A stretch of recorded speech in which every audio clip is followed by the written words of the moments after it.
Hi, good morning everyone. Our motivational topic for today is about visual image and vocal image. Sa pamamagitan ng visual image, makikita kung papaano ka gumalaw at you can create a character.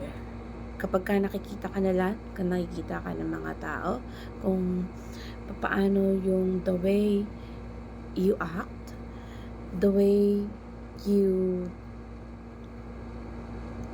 positioning your body, at makikita ka nila kung ano yung character mo sa pamamagitan ng pagmumuestra ng habang ikaw ay gumagalaw kahit hindi ka pa nagsasalita.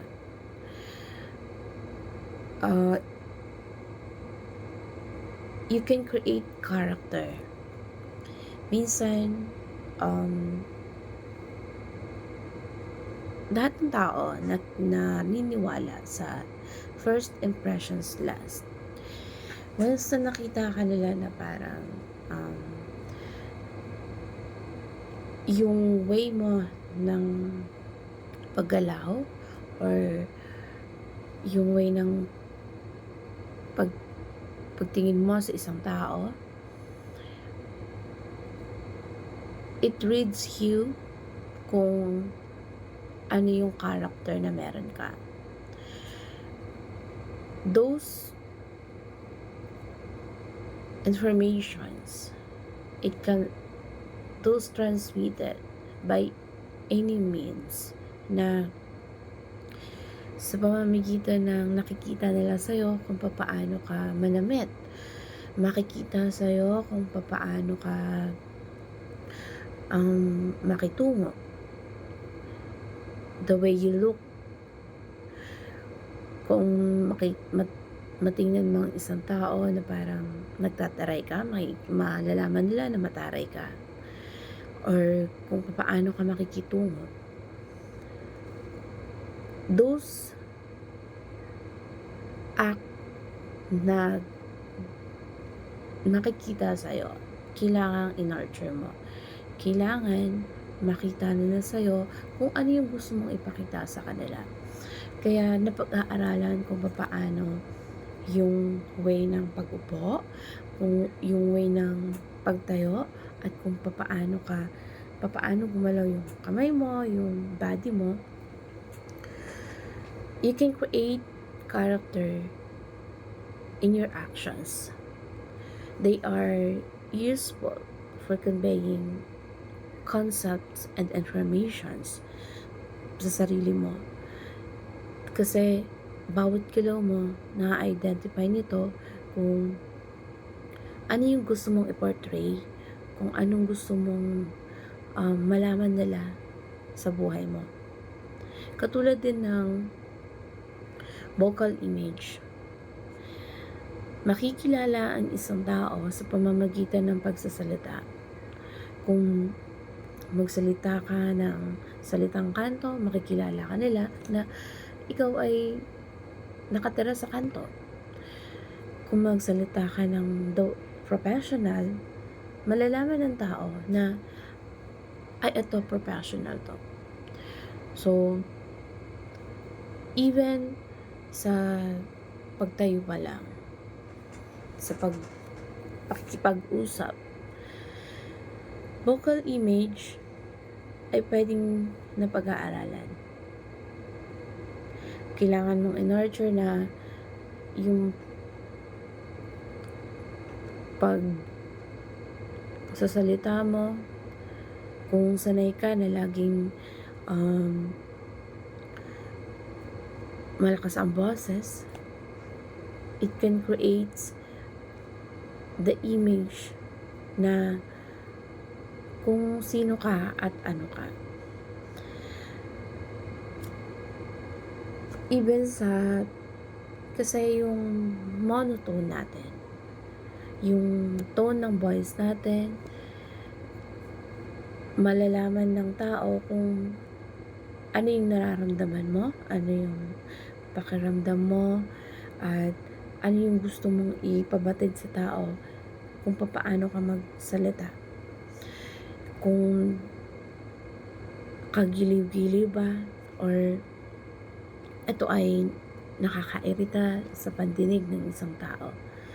So, makikilala ka nila kung papaano ka magsalita, the way of your tone, kung aggressive, kung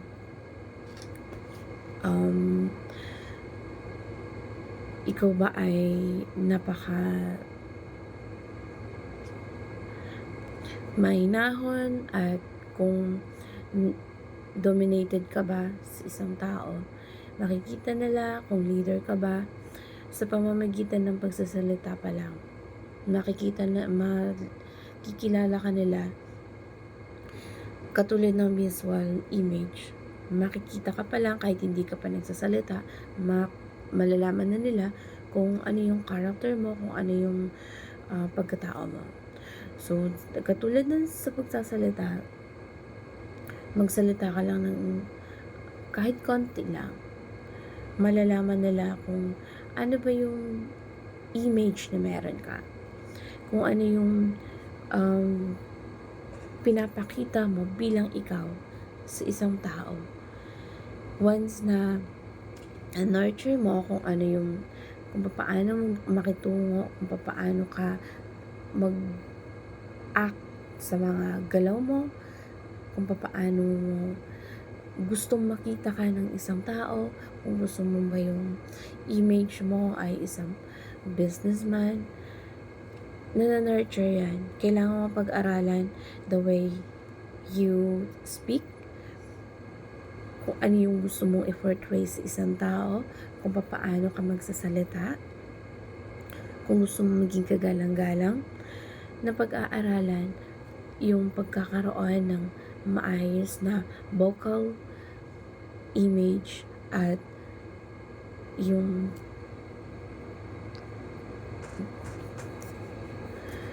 it very useful na may intindihan ng tao at na-identify nila kung sino ka, kung ano yung gusto mong makita nila at makilala sa pamamagitan ng actions na ginagawa mo. Kahit hindi ka pa man nagsasalita, sa tindig mo pa lang, sa forma mo pa lang, malalaman nila kung sino ka. Kaya, visual image ay importante para malaman nila kung authoritative ka ba or kung ano yung gusto mong maging ikaw. So, kung ikaw, natural, na simpleng tao, sa kilos mo palang mararamdaman na nila, makikita nila kung sino ka. Sa pagsasalita mo, malalaman na ng tao kung ikaw ba ay dominated, authoritative, or simpleng tao lang. Kahit konting salita mo pa lang, malalaman ng tao kung ano yung character na meron ka, yung image na gusto mong ipakita sa iba. So, if you want the image na kung ano yung gusto mo na ipoportray mo, kailangan mong pag-aralan. Kasi nababalance to na pag-aaralan kung paano ka in visual image. It can create your character or it will develop as a storytelling sa pamamagitan pa lang ng pagsasalita at sa itsura na nakikita nila sa'yo. So, importante sa isang tao na magkaroon ng maayos na visual image at vocal image.